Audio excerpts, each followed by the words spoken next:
Well, maybe we'll start things off. Good morning, everyone. Good afternoon. Good evening. It's a real pleasure today to have Professor Pania Newell speak to us. And Professor Newell is an associate professor in the Department of Mechanical Engineering at the University of Utah. She's also an elected affiliate of the Scientific Computing and Imaging Institute at the University of Utah. So before she joined the university, she was a senior member of the technical staff at Sandia National Laboratories. Now, her research interest lies at the interface of mechanics and material sciences. In particular, she is interested in multi-scale, multi-physics phenomena in heterogeneous porous materials. And that's accomplished by developing theoretical, computational, and experimental frameworks and combining those with scientific machine learning and quantum computing. So she's also co-founder and co-host of a podcast called This Academic Life. So a real pleasure to introduce Dr. Panya Newell. Thank you so much. Thanks everybody for joining. Special thanks to the ARMA organizers for the kind invitation. It's an absolute honor to be here and speak with you all about some of our recent works on coupled processes in geological system. As it was mentioned, I'm the one who's presenting, but this work is in collaborations with my former students, two of them now, Dr. Louis Schuler and also Dr. Yombo Wang, and the others are my great friends and colleagues, Dr. Anastasia Iljan and Dr. Patrick Gatago, and also Dr. Eric Edelman. Some of these are from University of Utah and some of them are from other institutions. So basically today I'll be talking about these coupled processes in from two perspectives, both experimental and numerical. Let me see if I can advance. Okay, but before I start, I'd like to make a big claim that we would not be able to live without porous materials. Porous materials are everywhere around us from early morning when we wake up and we go to the bathroom to wash our hands and our face and look at the mirror or look at our skin. In our hands, we see these beautiful porous structures. And then also while we are brushing our teeth, if we look at the gums under the microscope, we see these porous structures as well. So our body is made of porous materials, both hard tissues and soft tissues, and also there are many other natural systems that they made of porous systems. If you live in these mountain west region of United States and travel through the beautiful mountain areas that we have, you see these beautiful geological formations that they are made of porous structures in different sizes, different shapes, and different scales. So it's not just only in natural systems. Also, human beings, they've been very, very smart and they've been observing the nature and trying to mimic the structures of the nature in their engineering systems. So in this top right-hand corner, I'm showing this cubic piece of a foam that was basically mimicked the natural system and created this engineering porous foam. If you are like me and you are a chocolate lover, if you have a piece of bite of the brownie or chocolate, you look at the cross section, you see this various pore that they exist in one layer. But some of these porous structures, like the honeycombs that I'm showing, they are very homogeneous when you look at their structures. Some others, like these foam or geological formations or the piece of brownie, they have variabilities in terms of the shape of the pores and also their sizes.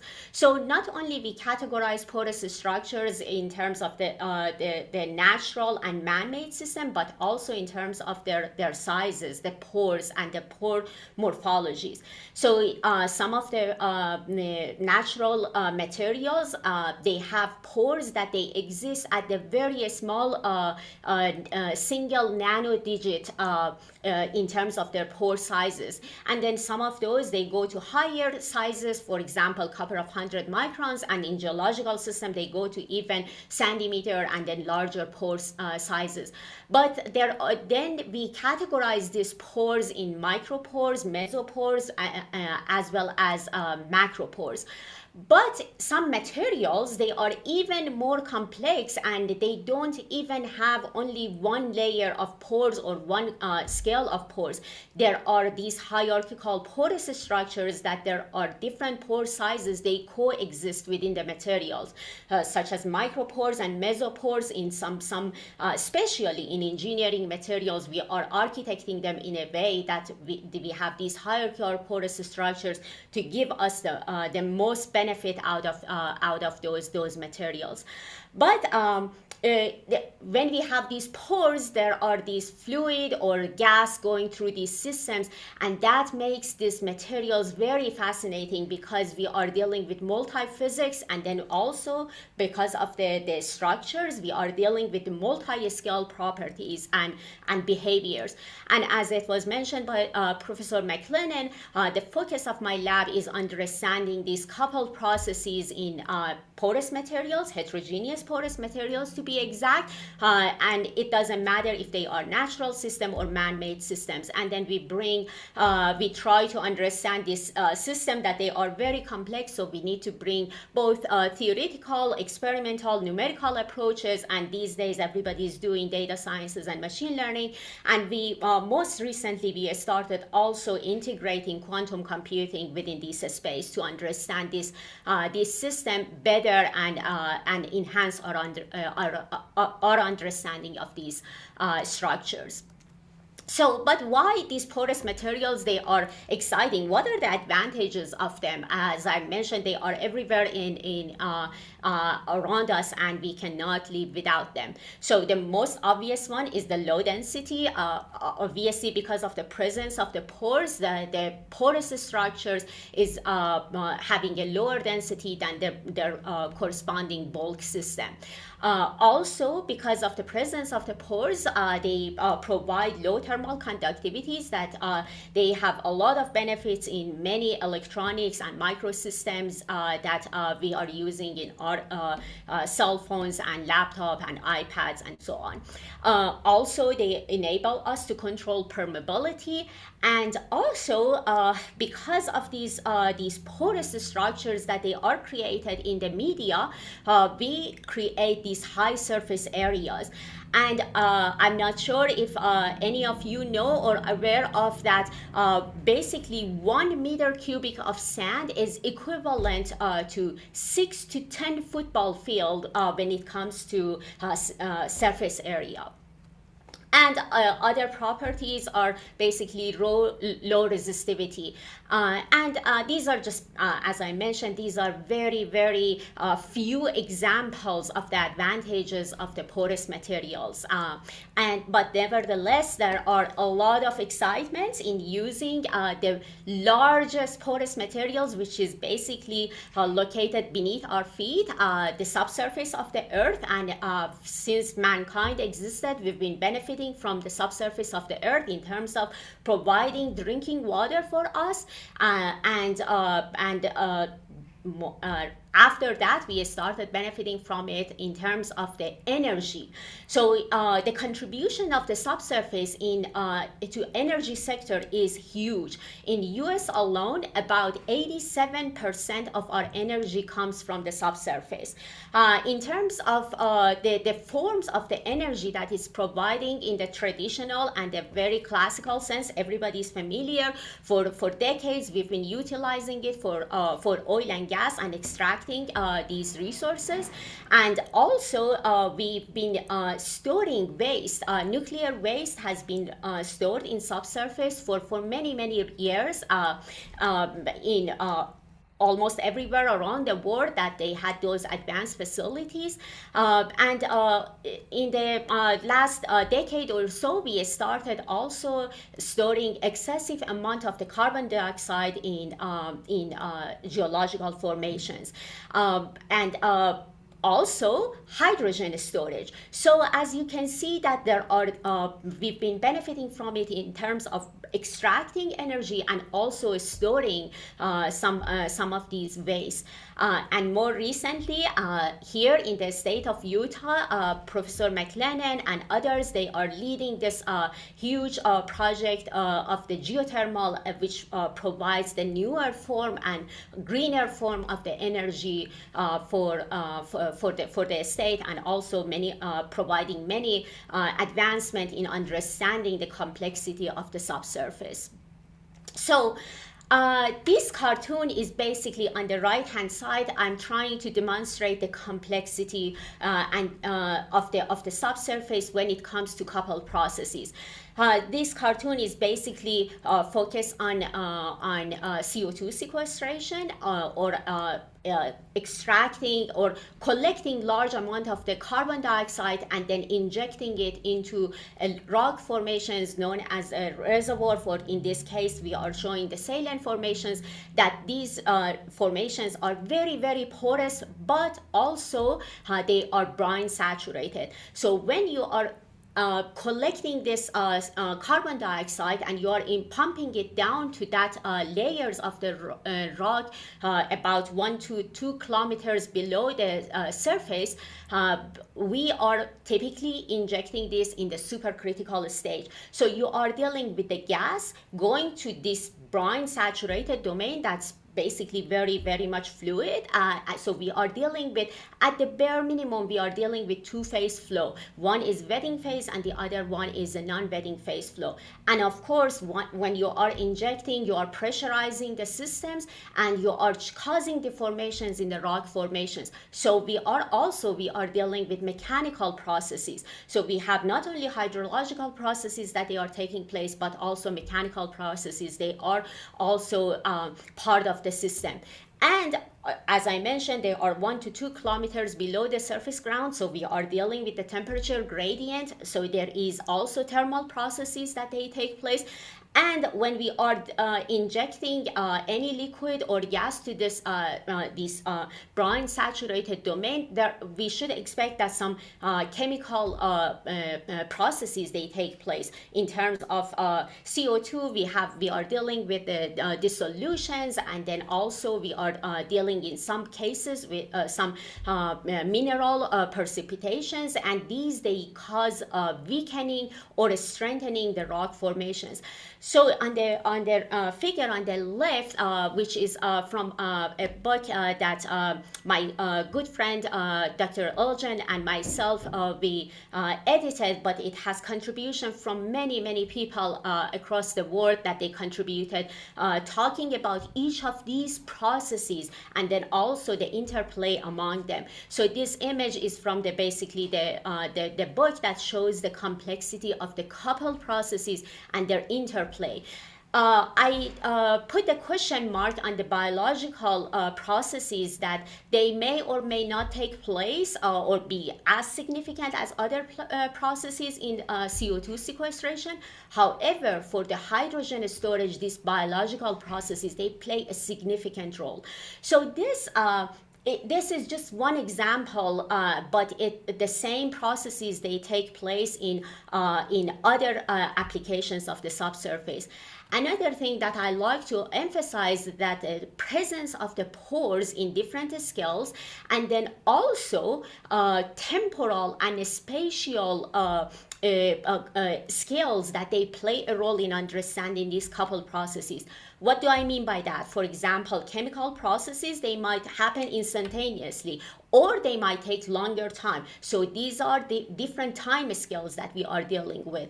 And also in terms of the structures, when you zoom in, you go to the atomistic level, there are different processes, different theoretical formulations that they are applicable. So the coupled processes, they take place in the wide range of scales in terms of the time and also space, nanoscale, porous scale, continuum scales, and that makes the understanding subsurface very, very challenging and difficult.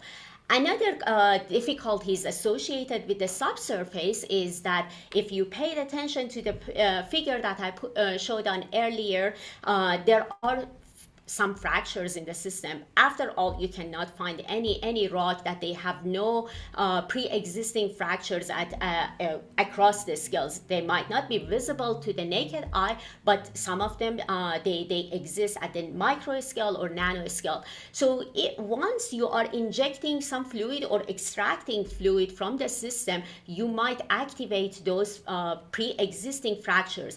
They might open up, they might shear, and some deformation will take place within those pre-existing fractures.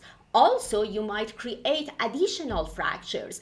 And also, sometimes the liquid or the gas that you are injecting, they migrate, they go far away, and they find some other larger fractures known as fault in this geological system and leak to the surface, or find abundant well and then find a pathway to come to the top surface. So understanding fracture is really important in terms of predicting and controlling it. In some cases, we want fracture to happen. In some other cases, we want to prevent it from happening. One of the examples of we want a fracture happen is the hydraulic fracturings that we use to extract some sort of energy from the subsurface. In other cases, we may not want the fracture to happen. For example, when we are using subsurface as a storage unit, because we don't want anything that we are storing leak back up to the surface. So the purpose of this talk is basically looking at these complex processes, not all of them, because as I mentioned, these are very, very complex and it takes years to talk about them. So I try to stay focused on two aspects. One is the role of chemistry at the crack tip. Does it have any impact? Does it impact the fracture propagations to address some of the challenges that I'm showing in this cartoon? And the other one, quantifying chemo-thermo-mechanical processes at the micro scale in rock formations. And I try to be brief in each of these sections. One is focused on pure numerical work. The other one is mainly addressing these processes using experimental approaches. So the first part, basically addressing the first question, taking again a numerical approach, and for that I'm focusing on phase field. For those of you who are not familiar with phase field fracture, I just very in a very basic term, and I apologize to those that they are experts in the field, but I thought that might bring all of us to the same page. So once we have a bar, 1D bar, and if we cut the bar right in the middle, we are creating this discontinuity in the domain, and therefore we can have this damage identifier. So we can say that right in the center, where it's the origin of the bar, we are dealing with a fully broken domain, and the identifier is 1. And outside that domain, we are dealing with undamaged or unbroken domain. So the identifier is labeled as 0. But for many of you who are working in the numerical field, dealing with this sharp discontinuity is just such a nightmare for numerical implementations. Therefore, the phase field community, they decided to regularize this and smooth out this transition from unbroken to the broken domain and vice versa in a very, very smooth manner by introducing this length scale parameter. So now instead of dealing with this sharp change between broken and unbroken domain, we have this diffusive domain that transition. It's like a gray zone that things they start transitioning from broken to unbroken domain. And therefore, now this damage indicator can be defined in an exponential term, but this is one way to show it. But now we have the dependency on this length scale parameters. I should just mention that this length scale parameter has been the area of research for many years. There are many exciting work that has been published, and it's ongoing to link this length scale to the microstructures of the material, and there are many good work in that space. So I'm just briefly talking about just the relationship, but each of these is a field of research by its own. So now that we have this damage identifier defined this in this exponential form, so we see that, well, it's clearly a solution to this differential equations. And now we have this surface of the crack that it's associated with this length scale parameter and can be easily defined in this form. But these are all for the 1D problem, and it can easily be generalized to the larger space, the domains that the 3-dimensional, 2D-dimensional spaces, and the same concept, but now the regularized crack surface functional form is basically the integral of the crack surface density per unit volume. And this crack surface density functional has two contributions from the local and non-local contribution. And there are many formulations of the phase field. Two of the most well-known ones are 81 and 82. As you can tell from the labeling, 81 is dealing when WD term is the linear term, and 82 is when the WD term is the quadratic term. And then there are also hybrid formulations and many other formulations, which those that they are in the phase field, they are probably very familiar with. So this is the brief introductions of the phase field formulations, but in terms of the establishing the strong formulations and then going formulating the weak formulation, we start with the degradation function. The typical quadratic degradation function is the one that we used for this study. We had a K term here that's for numerical instability, but actually later after this research, others they showed that we can also drop this term, so it's not that critical to include it. But for our work, we included that.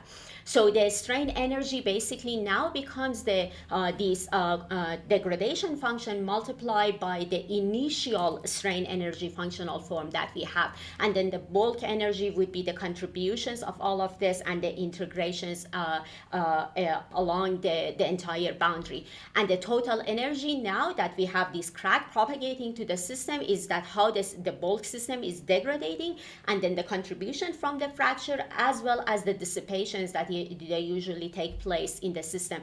So this would be the contribution for the total energy of the system. But before I move on, that how we are integrating chemistry into all of this, I want to emphasize that why we selected phase field formulations. The reason for that is that basically there are many advantages for phase field. Phase field is basically based on the energy minimizations, and the crack initiations and propagations is simply determined automatically through the mathematics of the formulations. And then the branching also doesn't require additional enrichments that you need to do for other numerical methods. Also, heterogeneity doesn't require adding more to the framework. And more importantly, when you are dealing with the multi-physics problems, it's super straightforward because you are dealing with these variational formulations, so it's easy to couple them. these are just a few advantages, but this is not like many other numerical method. It has also disadvantages too. But these are the advantages that it persuaded us to pick this phase field as our method. So all of those that I mentioned, that they are part of the literature and many people contributed to, they've been focused on just the mechanics. When you are having the damage accumulating in the material and the fractures or crack propagating through the system due to mechanical loading. But our question is, what about if we have chemical loading also contributing to the system? And for that reason, we updated our strain energy functional to have contribution not only from the mechanics, but also from chemistry, the chemistry that is taking place at the tip of the crack. And this is the formulation that we propose for various reasons, and the details are listed in the paper. But now we see that the initial strain functional form is being updated by contributions of each of these two terms. So, but now the question is, okay, so how do we determine about this chemical damage? This chemical damage for one specific problem that I needed to illustrate here, the focus is on calcite dissolution. There has been many experimental studies and observation that they showed that when this chemical damage occurs due to the calcite dissolution, there is a relationship between that damage term and porosity. And then the porosity also has a relationship to the molar volume of the calcite, the surface areas, the time that it takes for the chemical reactions to take place, and all of those. So we have a handle of the chemical damage, but also we know that diffusion equation also, it needs to be updated because the diffusion coefficient term has now it needs to be updated due to the mechanical damage as well as the chemical damage. And for that reason, we updated the diffusion coefficient by two forms: contribution coming from chemistry or chemical processes, and contribution coming from mechanical processes. And we took a very, very conservative approach, and we decided that the maximum of these two determines the diffusion coefficient at any time steps that we are running these simulations for. So now let me just show some examples of these processes. For those of you who are familiar with phase field, we refer to this benchmark problem as Mihei problem. Mihei unfortunately passed away at a young age, but had significant contribution to the field, and one of the pioneers in terms of bringing phase field to the porous media. So we look at Mihei's benchmark problem, which is simply the uniaxial single notch problem, and if you account only for mechanical damage taking place in the material, you are dealing with this blue curve. So this is the response of the material, and we did as I said, we did the benchmarking for the mechanics, and we reproduced Mihei's problem. So our formulations was benchmarked against his result. But now chemical reactions, they started kicking in. So we have contributions from chemical reactions that they are taking place at different time. As chemical processes, they are taking place, and we are activating the chemical damage term, we see that there is this red line, and then followed by the yellow one.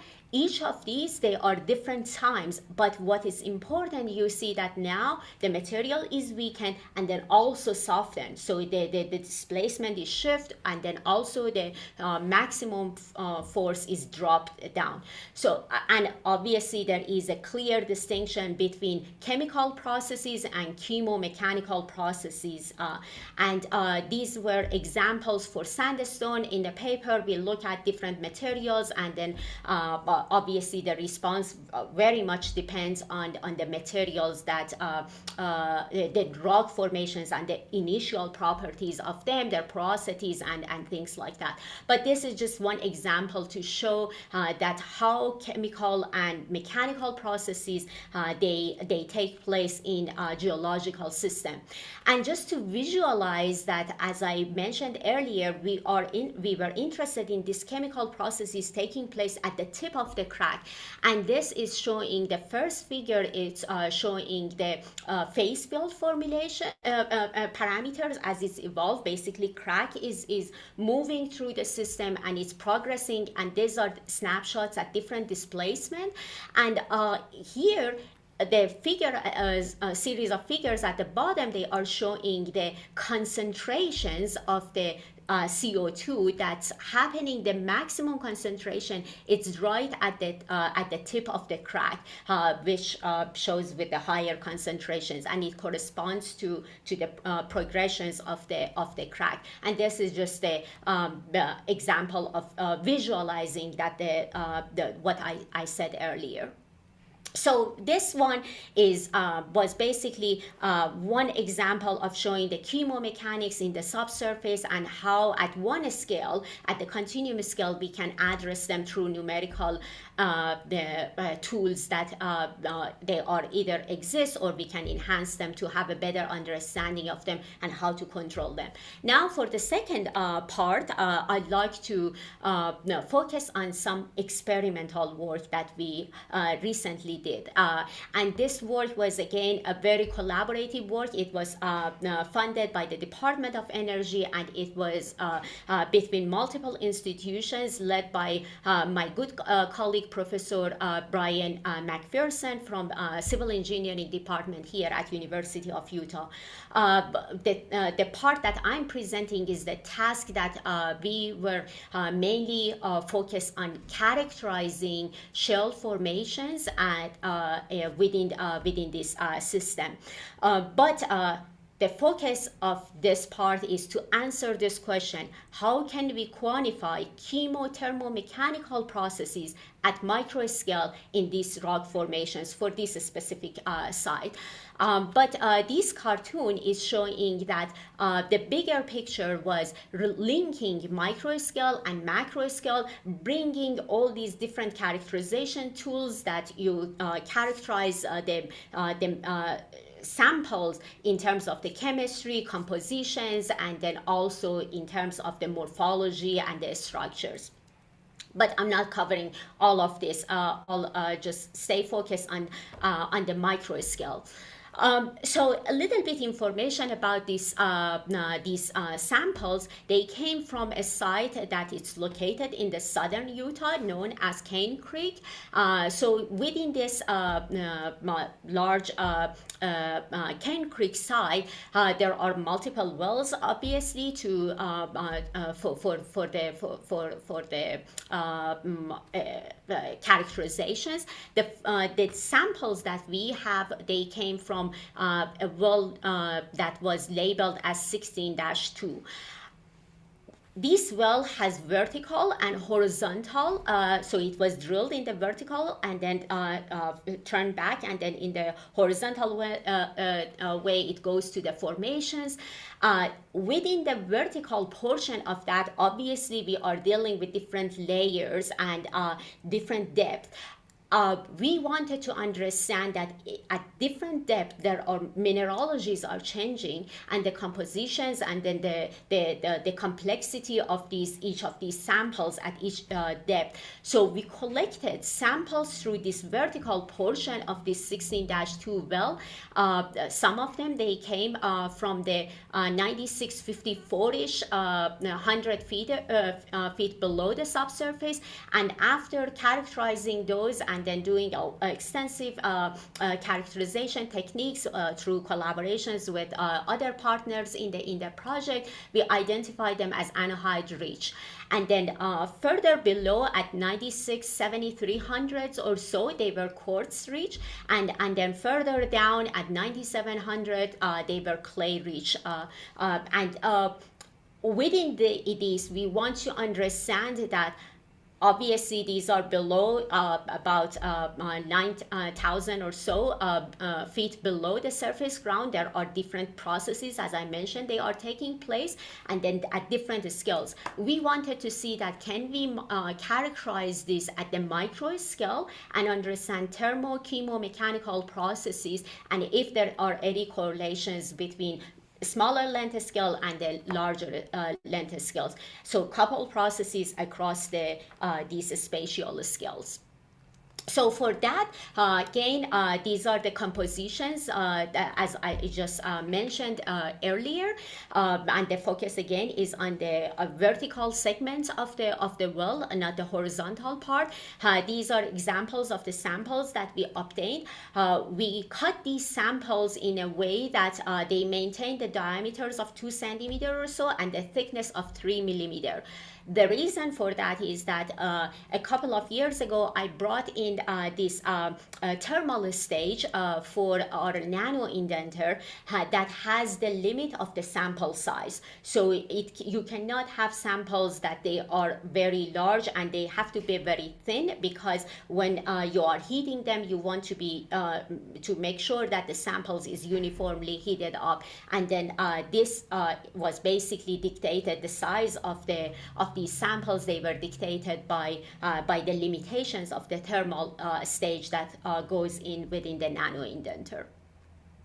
So we did the compositional characterizations. Hopefully these figure, they show that when we did EDS analysis, we did XRD and all of those analysis to get, we had the 10 sections to understand that what are the compositions. Many of you are familiar with shale. You know that shale is highly heterogeneous materials. So we wanted to characterize each of these shells, that they are coming from different layers, in a very standard and systematic way. And we identified the quartz shell ones has these compositions. And basically the crystalline phases are quartz, K-feldspar, dolomite, and calcite. And then there were some also organic manners within that. And these are just SEM images of the samples that we were characterizing. But I mentioned earlier that I'm interested, or our group were interested in chemo-thermo-mechanical processes. So we want to understand what would happen when chemical reactions take place, what would happen when thermal processes take place, in terms of the mechanics, fracture, and also mechanical properties. But I also mentioned that these materials are very heterogeneous. So when we have these samples, the question is that when you do the indentation, do we select this region? Do you select this region? How big the domain should be? Should it be as small as this square or larger size? The first one within this region, this is the SEM image. And if you zoom in, so if you want to have a smaller region for indentation, you see that there are different structures. And the same thing as here, there are variabilities between these two. This is highly porous, or more porous than this one. This looks denser. And then when you look at it closer, you see different also structures. So how do we determine that where to do the indentation, and how many indentation points we need to do that? So that brings us to the concept of the representative elementary area, which is similar to the concept of the RVE in the numerical approach. Basically, how big is the domain that we can say that's good enough of the representation of the sample? So for that reason, we use the boxing or box counting approach. So you start with very small sample. We typically start from the middle of the sample, because we don't want, because of the cutting of the samples, there are some micro cracks or change in the structures in the edges. We want to avoid those. So we start from the middle of the sample, that 2 centimeter in diameter samples, and then we collect the chemical information or compositional information. What are the atomic percentage of the chemical? In this case, we had quartz, we had calcite, dolomites, that as I mentioned, and we start with size X, then we make it 2x, 3x, 4x in all directions, till we don't see any changes in terms of the atomic percentage. And as you can see in this plot, after 600 micron box length in X and Y directions, we don't see much variability. So we can say that this is a good representation of the size is large enough that there are not much variability in compositions, and we use that one as our standard to do the indentation. And for those who are familiar with the nano indentation, I apologize that this is very basic, but those that they are not familiar, they might benefit a little bit from this plot. So basically, the nano indentation, it's this tiny probe that it comes and it touches the surface under either load control or displacement control mode. And it follows 3 stages of loading, holding, and unloading. Typically, people, they program this, loading and unloading. The best is that you have the same rate for both, so you don't add uncertainty to the data that you are collecting.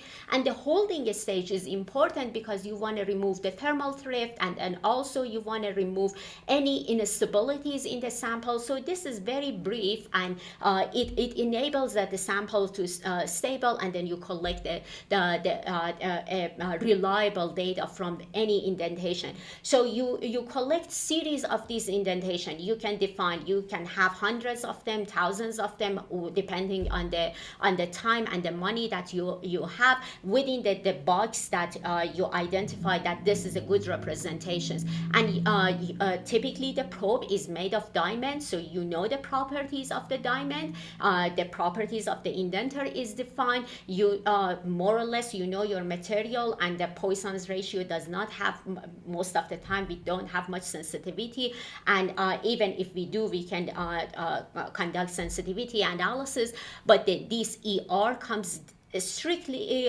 from the experiment. So it's a measurement that you obtain it from the load displacement curve from the experiment, and through this formulation you are you can get the Young's modulus of the samples, and then also you can get some fracture properties, in this case fracture toughness of the material through these formulations. There are various formulations to calculate that. Some are energy based and many other approaches, and there are extensive amount of work being done on characterizing materials using nano indentation. So I mentioned earlier that we have this thermal stage that we place the samples between. So the samples are now heated from both sides, and then we make sure that the sample uniformly is heated. And we did this study at room temperature, 100, 300, and 500 degrees C. Why we are doing this at wide range of temperature? Because, well, first of all, we want to understand thermomechanical response. Second of all, in terms of for example, for geothermal cases or nuclear waste cases, these samples, they are exposed to different temperatures, even though the temperature gradient below the subsurface is varying like very minimal, but near those sites, we might have deal with extreme temperature. So these are the temperatures that we change, but our thermal stage allows us to go to about 800 degrees C. So I guess I need to wrap up quickly.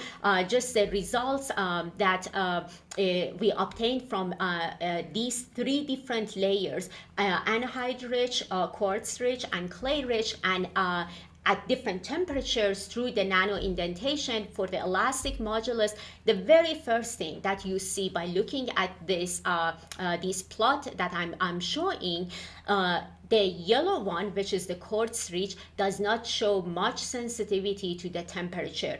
These bars, they are based on the number of the data that we collected from the samples, about hundreds of data points that we collected. But anhydride rich and calcite rich, they show more dependency on the temperature. Both of them, they increase, they become stronger as we move on from 25 to 100 degrees C. So at 100 degrees C, due to the dehydrations, both of these clay rich and anhydride rich samples, they become stronger. And then after that, when you heat up continue heating the samples and collecting the data, they go back and then they become weaker. So basically, quartz does not have much temperature dependency, and it makes sense because it's stiffer and the composition is stronger than clay rich and anhydride rich. The same thing it's observed in the fracture toughness too. So calcite is harder to fracture. Quartz rich samples are harder to fracture across different temperatures, unlike the other two cases. To understand also, these are the studies at micro scale, how we can connect it to the macro scale. I'm showing a very small part of the work that we did in correlations to the macro scale testing that we perform macro scale 3-point bend testing, but in a miniature size. So basically the samples, they are like 4.5 centimeter to 7.5 centimeter, and we look at these samples, we characterize them again in terms of the compositions and then the structures, and we load them, and we obtained the fracture toughness values from 3-point bend testing just for the clay rich samples, not for all of them, that not other samples. And as you can see, the range of the response for the fracture toughness is more or less close to the micro scale testing. Just be aware that these materials are extremely heterogeneous, and the reason that we did these 3 different sizes, we wanted to understand if there is any size dependency or if there are variabilities. And sure enough, we showed that the smaller size, they correspond to the lower fracture toughness, and the larger one, they correspond to the larger fracture toughness.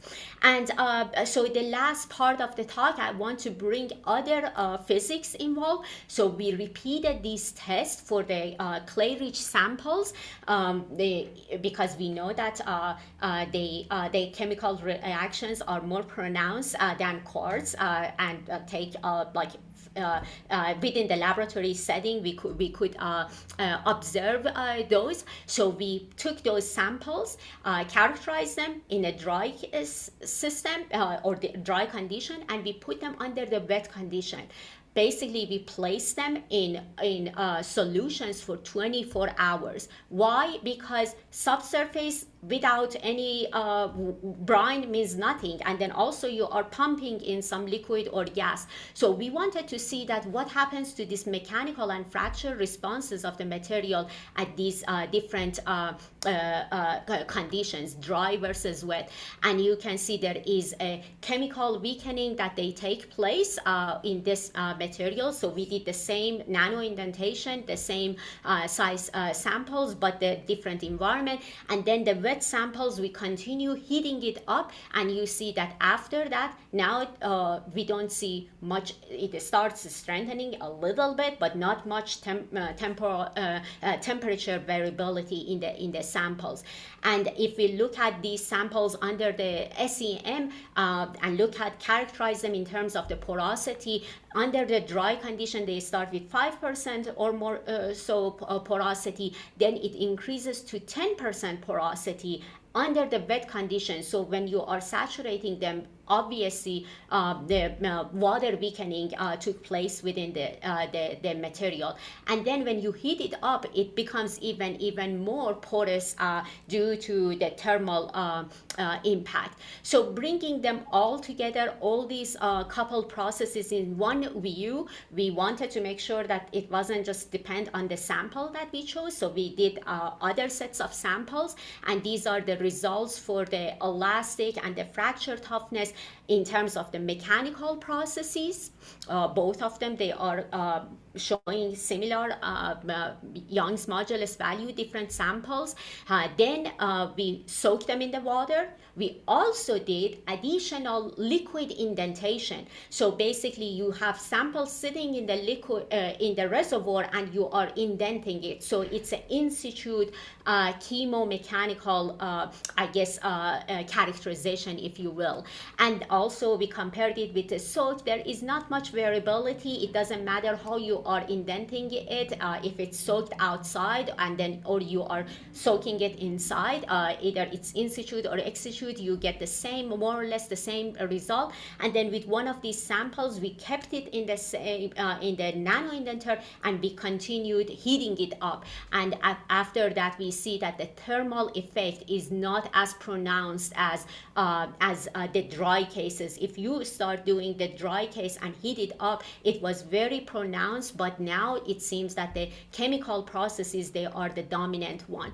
Just to wrap up, since we are running out of time, basically, hopefully through these two segments of the talk, I demonstrated the importance of the coupled processes in terms of the numerical approach that you can take and understand these coupled processes in subsurface, and also in terms of the experiments, doing extensive experimental characterizations at the micro scale. Nevertheless, the subsurface remains a big mystery, and there are a lot of things that still needs to be done to fully understand it and to be able to control fracture and either wanting to happen or prevent it from happening. So these are just a few references that I used in this talk. I'd like to thank you all for your attention, and also because I said that we cannot live without porous materials, I want you, hopefully you all enjoy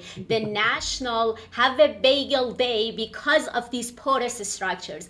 And if there are any students among the audiences and you are interested in any of these areas of research, I'm looking for talented students, feel free to reach out. So with that, thank you so much, and I'll take questions.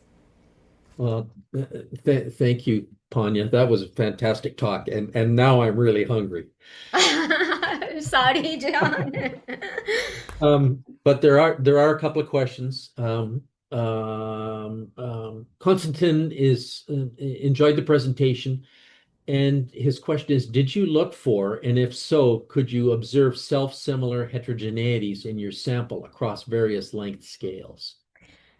Well, yes. So the heterogeneity, obviously, when you are looking at the macro scale, it becomes less.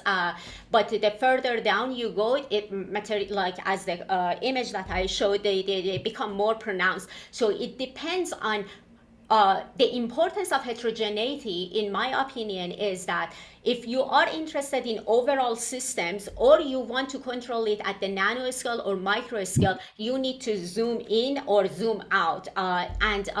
But heterogeneity exists in all across the scales, depending on if you want to understand chemical processes. Probably not at the macroscopic level. You need to look at them from micro and go further down. We did some studies looking at the heterogeneity at atomistic level, and chemistry plays a significant role at the atomistic level. But again, heterogeneity has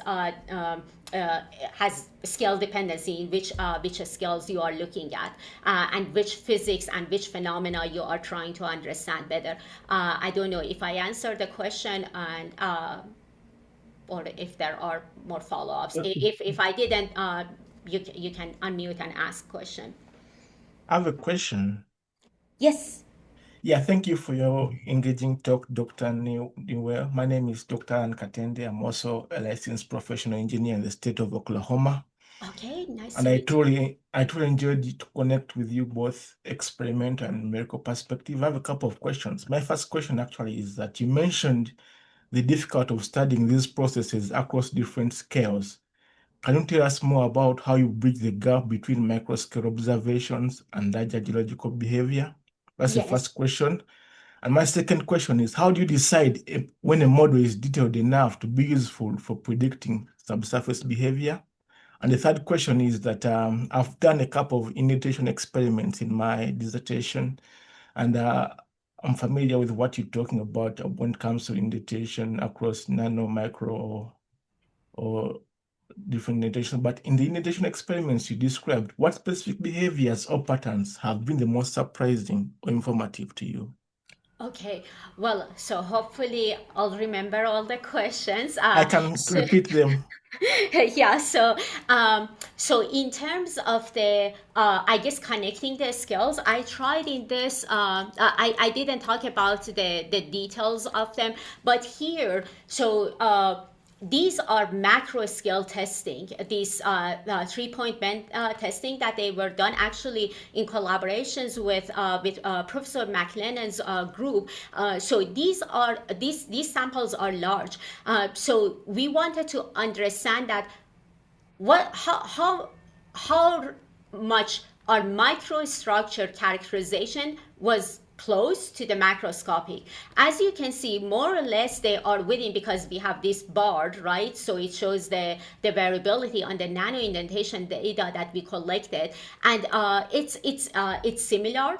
However, we did some other studies, pure numerical studies at the atmospheric level, and also we confirmed that the fracture toughness at those level also corresponds. So this is connecting the I guess bridging the skills. But how you do the bridging the skills, multi-skill, multi-physics processes, and connecting all of them has been the area of research for decades now. So in my opinion, it goes back again to what processes and what fundamental questions you are trying to address. If I'm a mechanical engineer, or I'm in the mechanical engineering department, so if I want to design I don't know, a chip, maybe it's I'm looking at it at the macroscopic level. But if I want to make sure that if I'm dropping a solution on it and I want to make sure that it's failing or not, then I need to look further down. So it depends on what, if I want to build a chair or table, we don't look at the atmospheric interactions for building a chair. So it depends on the questions that we want to address. The same thing, it's related to the subsurface. Subsurface is so complex that we cannot say that even I mentioned quantum computing and supercomputers and all of those. Even with all of those advancements, no, I don't think that we would ever want to have the atomistic simulations of the subsurface in order to understand the overall response. It varies. And then one of the questions that you had about the nano indentation. So all of these that I thought, it's just the nano indentation on those at the micron scale. So we are nano indentation is, well, they call it nano indentation, but in my opinion, actually, it's more of a micro indentation. We didn't do any pico indentation, if that's what you are asking, that doing samples, grain sizes or anything. So we probe the samples and we collect.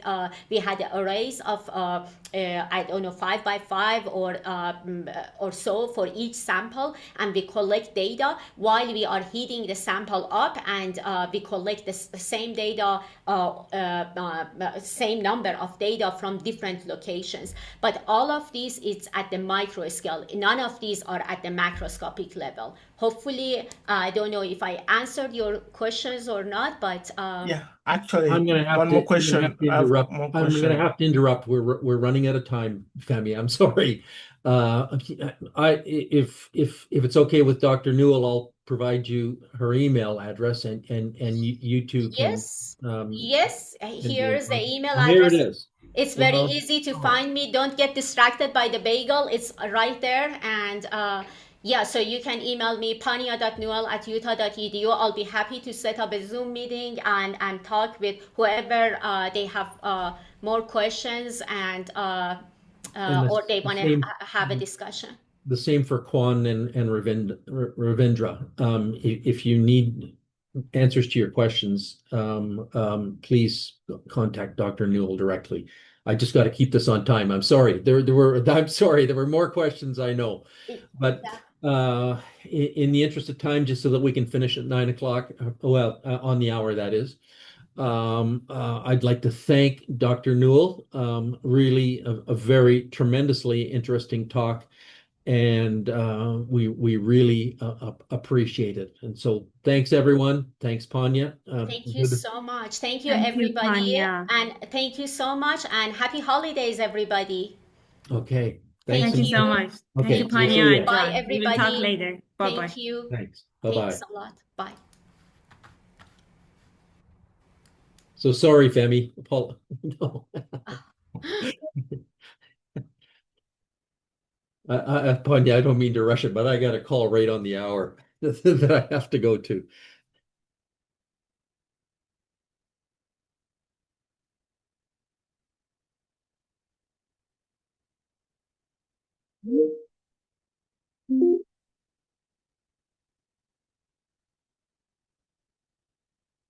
Good morning, John. Hello, how are you? Oh, we're living.